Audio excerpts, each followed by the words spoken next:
नमस्कार दोस्तों। तो स्वागत है आपका इजी टू लर्न में। तो मैं इस लेक्चर में आपके साथ सॉल्व करने वाला हूँ रेसिप्रोसिटी थ्योरम के ऊपर का एक प्रॉब्लम। चलिए तो फिर दोस्तों उस प्रॉब्लम को समझते हैं और सॉल्व करने की कोशिश करते हैं।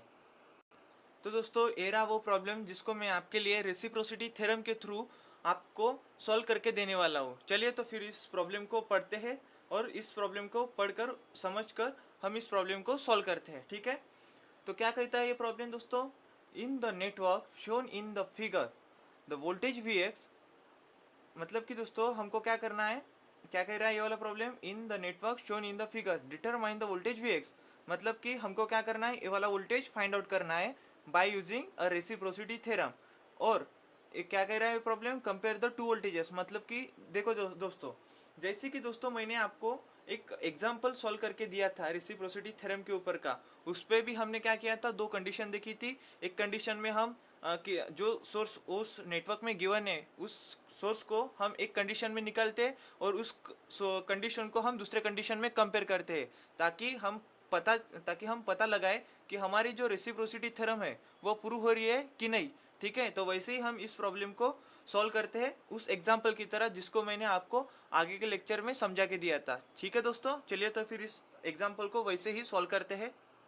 तो देखो दोस्तों, अकॉर्डिंग टू दिस क्वेश्चन हमको एक क्वेश्चन क्या कह रहा है दोस्तों, क्या फाइंड आउट करना है? ये वोल्टेज वी एक्स। ठीक है, तो देखो पहले कंडीशन में हम क्या लिख सकते हैं,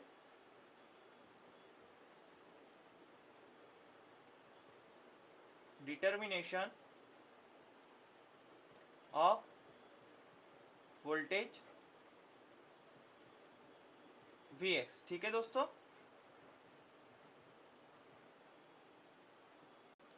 तो देखो दोस्तों हमको जैसे कि इस नेटवर्क में, देखो इस नेटवर्क में क्या डाटा है available, V X equals to क्या होगा दोस्तों, इस आई एक्स इंटू इस अक्रॉस का जो रेजिस्टेंस है वो होगा। ठीक है, तो देखो वी एक्स इक्वल्स टू लिख लेता हूँ मैं यहाँ पे, V X equals to I X into minus J to.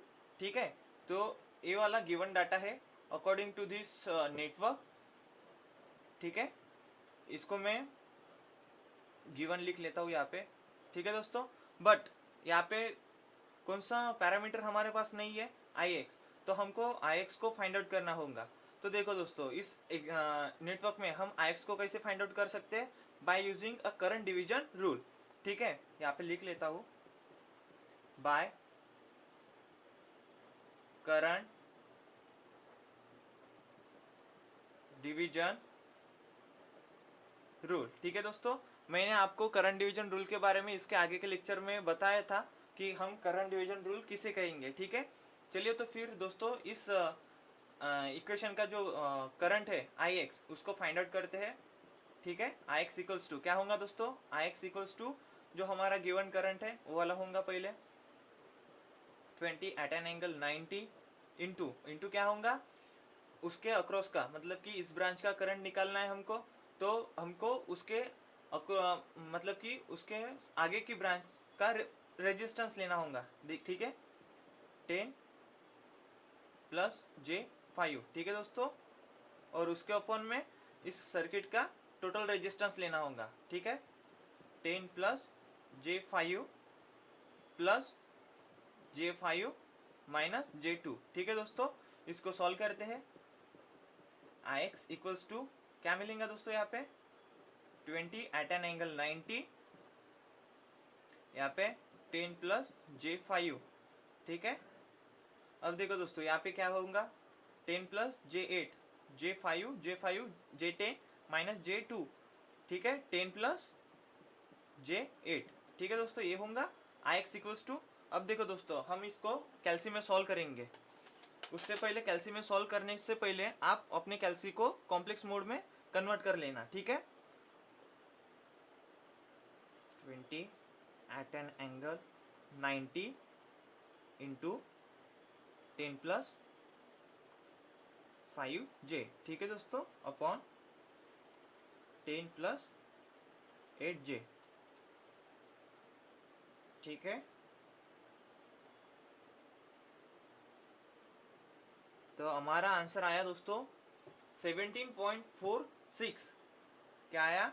I x equals to, यहाँ पे लिख लेता हूँ, I x equals to 17.46 at an angle 77.90। ठीक है दोस्तों, तो ये रहा हमारा करंट जो हमने इस नेटवर्क से करंट डिवीजन रूल से फाइंड आउट किया है। ठीक है, तो अब हम क्या कर सकते हैं, ये वोल्टेज फाइंड आउट कर सकते हैं इस पहली कंडीशन के लिए। तो देखो, हम करंट को फाइंड आउट कर लेते हैं, वोल्टेज को, V X equals to I X into minus J two. अब देखो, हमने आई एक्स को यहाँ पे निकाला है, तो इस वैल्यू का हम यहाँ पे इस इक्वेशन में पुटअप करेंगे। ठीक है, वी एक्स इक्वल्स टू क्या है हमारी आई एक्स की value, 17.46 at an angle 77.90 into minus J two. ठीक है, अब हम इसको भी कैल्सियम में कॉम्प्लेक्स मोड में सॉल्व करेंगे। ठीक है, 17.46 at an angle 77.90 into minus 2j। ठीक है दोस्तों, ये देखो हमारा आंसर आया 34.92 एट एन एंगल माइनस 12। ठीक है दोस्तों,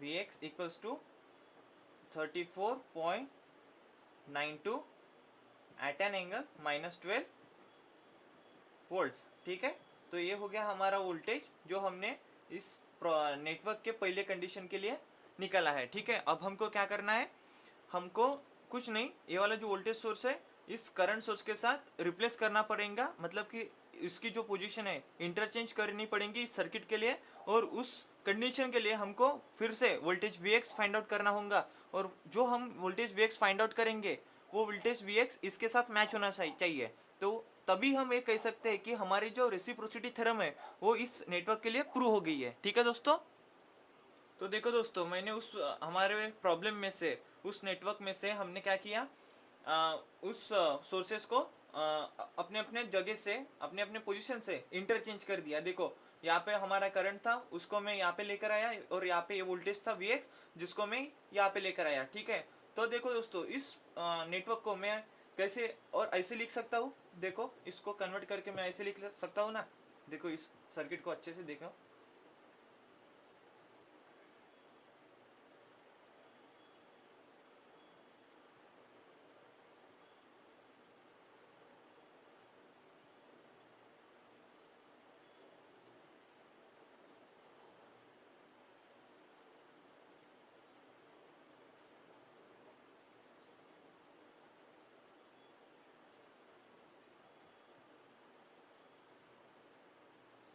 और ये वाला वोल्टेज सोर्स इस दो टर्मिनल के बीच में। ठीक है, वी एक्स।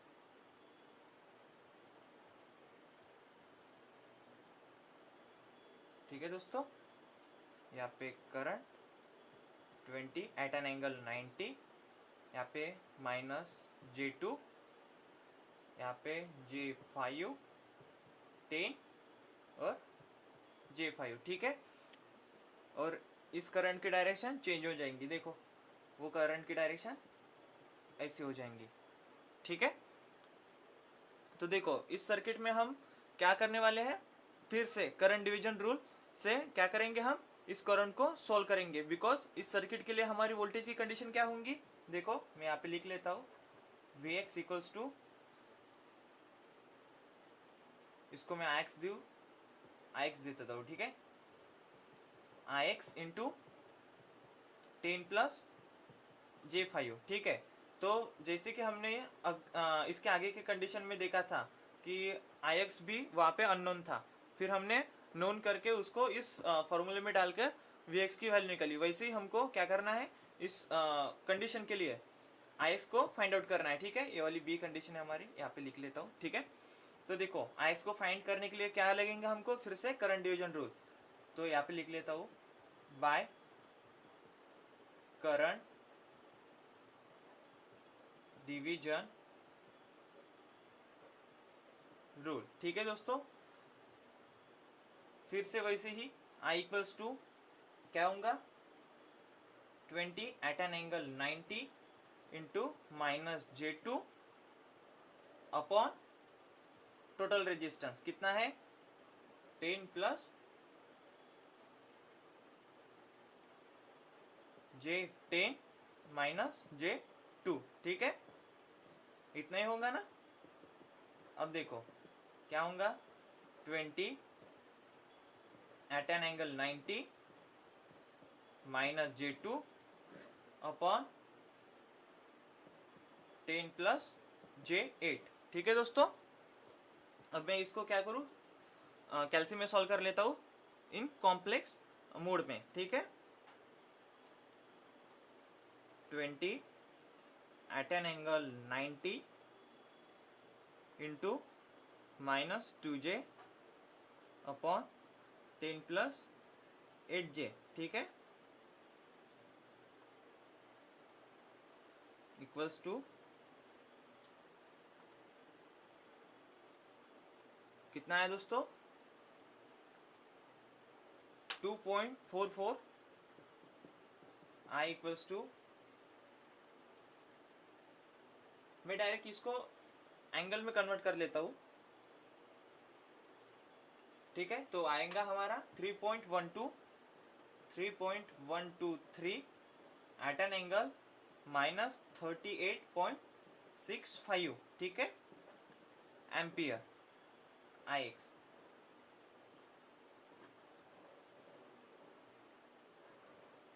अब मैं क्या करूँ दोस्तों, इस IX को इस इक्वेशन में पुट करना पड़ेगा ताकि मेरे को इस वोल्टेज का पता चले, ठीक है।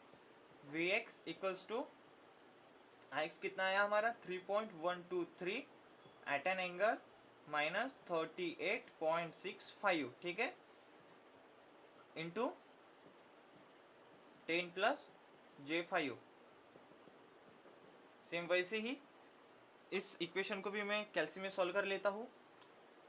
3.123 at an angle minus 38.65 into 10 plus 5J equals to shift to 3 equals to standard में लाया, फिर क्या होगा 34.916, मतलब कि हम इसको 92 लिख सकते हैं एट एन एंगल माइनस 12, ठीक है, इन वोल्ट्स।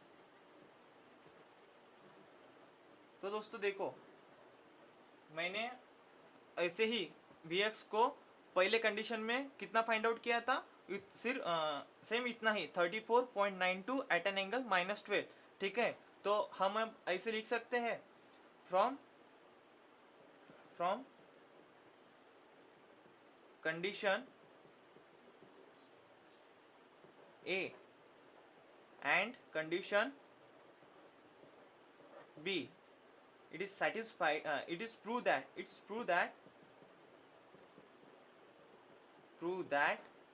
क्या प्रूव किया हमने, Vx इक्वल्स टू Vx, मतलब कि ये वाली जो वैल्यू आई गई हमारी Vx की फ्रॉम कंडीशन A और फ्रॉम कंडीशन B, वो क्या आई है 34.92 एट एन एंगल माइनस 12। इसके वजह से हम क्या लिख सकते हैं, हेंस रेसिप्रोसिटी थ्योरम